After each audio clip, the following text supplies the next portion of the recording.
Hindi madali guys ang magbantay sa isang pasyente.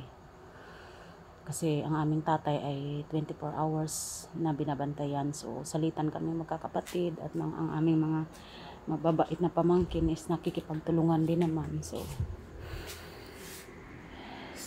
ayan. Kaya sana mapansin itong vlog ko, mapansin nila Miss Ivana Alawi, Marian Rivera, Sir Willie Rebillame, sila Sir Manny Pacquiao at nila Miss Bia Wurzbach, na sana mag-donate po kayo at sa aming tatay na stroke. Kailangan po namin ang inyong tulong kasi mahal po ang pamasahe, pabalik papunta at kaming lahat ay workers at may mga anak. So kailangan po talaga namin ang inyong tulong na sana po ay mapansin ninyo.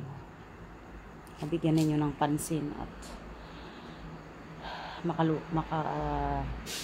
makapagbigay po ng malaking tulong sa aming lahat, pamasahe araw-araw para makabantay po sa aming tatay na bedridden sa hospital. Kasi ang sabi ng doktor, hindi po namin pwedeng mas maganda daw na sa hospital yung tatay namin kasi minsan dinala na namin siya sa bahay at doon inalagaan, pero napansin po na yung sugat niya may uod, kaya binalik ulit namin sa hospital. Kasi nga naman syempre sa bahay mainit, pero yun yung ginawa namin kasi nga yung iba may trabaho, may mga anak na pinapaaral, so hindi na kayanan na babalik-balik sa hospital yung mga kapatid ko kasi bukod sa mahal ang pamasahe, apektado yung hanap buhay. Kaya so yun po ang inaalala namin, na hindi dahil kagustuhan namin sa bahay ng aming tatay na gamutin, kundi merong dahilan. So yun po, sana mapansin po ng ating mga kababayan na hindi basta-basta yung nagbabantay na 24 hours. Kasi bukod sa napakagastos, talagang kinakain ng aming oras. So ngayon ko lang din naunawaan kung gaano kahirap yung magkasakit, na mahirap ang sitwasyon ng isang pamilya. Kaya alam nyo guys, napakaswerte talaga ninyo kung ang family ninyo ay, ang clan ninyo ay masasabi nating mayayaman. Kasi kung magkasakit ang isang miyembro ng pamilya, sobrang laking tulong ng doktor at nurse kasi kaya ninyong bayaran. Pero katulad namin na workers, naghahalagilap kami ng tulong na yung makatulong sa amin at yung magbigay ng financial na tulong at kung anumang klaseng tulong para kaming magkakapatid ay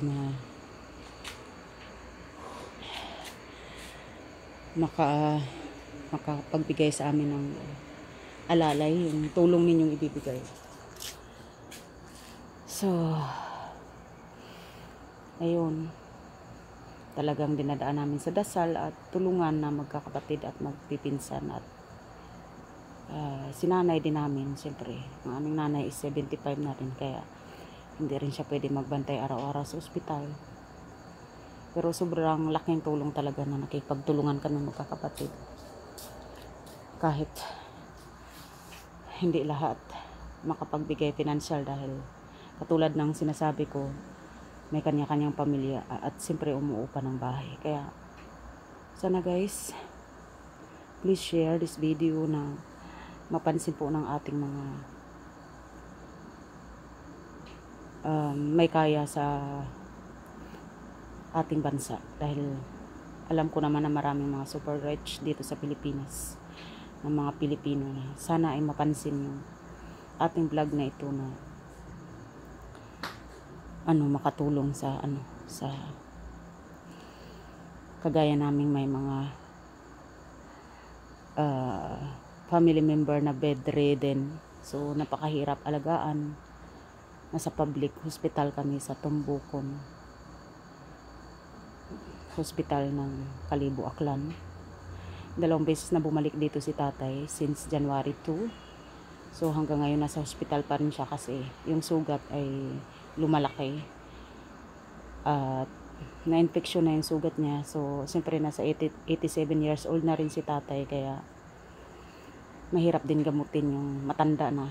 So at saka siyempre umiinom kasi yan siya ng kabataan niya at saka naninigarilyo, kaya yun din yung cause ng kanyang stroke. Tas nung na-stroke siya may sugat pa, kaya yun yung nagpahirap sa kanya, yung sugat tapos stroke pa. So sana guys mapansin po ito ni Miss Ivana Alawi at ang mga sila Sir Manny Pacquiao sa na kami humihingi talaga ng inyong tulong guys. Sobrang malaking tulong po kung mabigyan niyo po kami ng tulong, financial man or pagkain para sa aming mga kapatid na para sa amin ang pabalik-balik ng 24 hours sa hospital. Iba ang panggabi, iba ang pang-araw, para lang hindi namin mapabayaan si tatay na nag-iisa. Yun lang guys, thank you so much and God bless you more.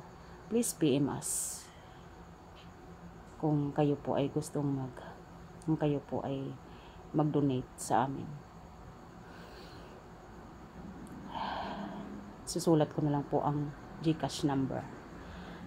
So nasa Tumbukon po kami, hospital ng Kalibo, Aklan. At ang aming pasyente ay Rogelio Taiko, 87 years old, sa surgical Ward 1 siya po na confine. Thank you so much.